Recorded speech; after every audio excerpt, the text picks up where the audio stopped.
Hola a todos, hoy es la tercera parte del squishy de queso donde vamos a ponerle 5 capas de cera. Vamos a rellenarlo porque si no, no va a sonar. Así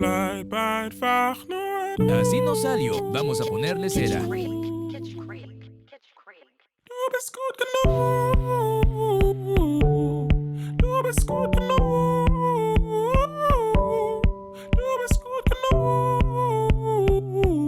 Ahora le ponemos las 5 capas.